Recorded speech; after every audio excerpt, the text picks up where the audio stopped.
Jada Pinkett Smith has revealed that she and her husband Will Smith have been living completely separate lives since 2016. In a clip from her forthcoming NBC News primetime special with Hoda Kotb, Jada Smith said the couple had not previously gone public with their separation because they were not ready yet. She said they were still trying to figure out between the two of them how to be in partnership. She said, "How do we present that to people? We hadn't figured that out." Jada and Will have been married since 1997, and Jada said they were not legally divorced. Their marriage has come under scrutiny during the period that she said they have been apart. In July 2020, singer August Alsina revealed that he had been romantically involved with Pinkett Smith, something she confirmed during an episode with her husband on Red Table Talk. She said, "I got into an entanglement with August." Pinkett Smith said at the time, explaining then that the superstar couple were going through a difficult time when it occurred. Then there was the Oscar slap. During the 2022 Academy Awards, Smith stormed the stage and slapped presenter Chris Rock after he made a joke about Pinkett Smith being bald. She suffers from alopecia, which has caused her hair loss. In a new interview with The People, Jada opened up about the incident when she said, like many other people, she initially thought it was a comedic beat between the two men. She said, "I thought this is a skit. I was like, there's no way that Will hit him." She recalled and said it wasn't until Will started to walk back to his chair that I even realized it wasn't a skit. She told the publication that as soon as they were alone, she asked Smith, "Are you okay?" Pinkett told Kotb during their interview that the marriage fractured because of a lot of things. She said, "I think by the time we got to 2016, we were both just exhausted with trying. I think we were both kind of still stuck in our fantasy of which we thought the other person should be." She went on to say she made a promise that there will never be a reason for her and Smith to divorce, and "I just haven't been able to break that promise." Pinkett revealed more about her marriage, career, and early life in her forthcoming memoir. But the book releases on 17 October. Our next celebrities that we will be talking about are 50 Cent and Puff Daddy. 50 Cent is not backing down from his claims that Diddy hired the fatal hit on Tupac. The G-Unit general made a seemingly unprovoked Instagram post on Monday, alleging that Puff was responsible for Tupac Shakur's death, and also advised him to lawyer up in the wake of Keffe D's arrest for the murder. In a clip that surfaced later on Monday, 50 Cent reiterated his claim for the crowd at a recent show. He said, "I hate when they leave me to talk because I always say the wrong thing. Last time they left me, I said something about Puffy. You saw that clip. I gotta stop doing that kind of shit.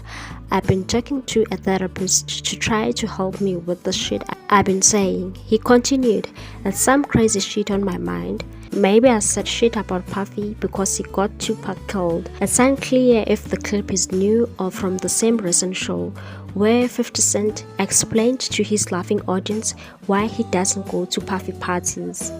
He said, "That nigga hugged you from the front and the back at the same time. If you're talking about, I'm fine with it. I'm just saying this ain't my mother effing kind of party. I'm uncomfortable. I think I belong in the girls' bathroom." 50 Cent and Puff have had a long hate relationship over the course of several decades. Part of the reason 50 Cent may feel a type of way may have to do with the Bad Boy exec once passing on signing in the club to his label back in the day. Tony Yahoo made the revelation back in August 2021, recalling a time he and 50 Cent took a meeting with Puff Daddy about a potential deal and the reason why Puff didn't want to sign him. Yahoo believes it was one of the biggest mistakes the label ever made. He said, "A lot of people don't know this story. 50 Cent to Diddy for Bad Boy. A lot of people don't know that. We had the meeting and it was so crazy that Diddy didn't sign him. I know that was one of the biggest mistakes of Bad Boy. And the Kenneth Supreme Aggravated situation. A lot of people were scared of Prim. 50 wasn't. I remember Diddy said this. He don't even remember. He was like, yeah, we can't sign you. Playboy, it's too much. It's too much drama with Biggie stuff and all that. Next, celebrities that we'll be talking about is Joe Jonas and Sophie. Sophie and Joe have reached a temporary agreement regarding their two daughters. In court documents obtained by People, an interim consent order is laid out for custody of the estranged couples for the coming weeks after being engaged in productive mediation from 4 to 7 October. From October 9 to 21, the children will be with Sophie, during which time they are permitted to travel to England and throughout the United States. Sophie is then to return the girls to Joe on the 21st, at which point the kids will remain with their dad until 2 November. The same travel permissions are extended to Jonas for his time with the children. Again, Jonas will return the children to Sophie on 2 November, where they will stay until 22 November. They will stay with him till 16 December and will spend the holidays with Sophie till 7 January. As for the future, the agreement requires that the parties shall jointly submit a status report letter prior to December 23, outlining the status of mediation between the two. At that point, the mediation comes after Tena sued her estranged husband for the wrongful retention, alleging that Jonas was withholding their passports and not allowing them to return to England. The complaint against the musician called the immediate return of children wrongfully removed or wrongfully retained, with Sophie's legal team asserting the wrongful retention on September 2, shortly after Tena filed her complaint.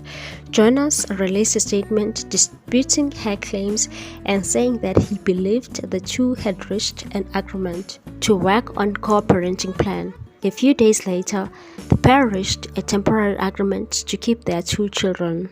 In New York City, the interim consent order stated that Sophie Turner and Joe Jonas were ordered to keep their kids in the southern and eastern district of New York, which includes New York City, Long Island, and the Hudson Valley. On September 5, the musician filed for dissolution of marriage in Miami from his wife of 4 years. The filing claimed that the marriage between the parties is irretrievably broken and the couple have a prenup in place. The divorce filing also referenced the couple's two kids, saying a parenting plan should be established, which addresses all parenting schedule, providing for frequent and continuing contact with both parties. The children have been residing with their father in Miami and other locations throughout the United States. Please like, comment, share, and subscribe.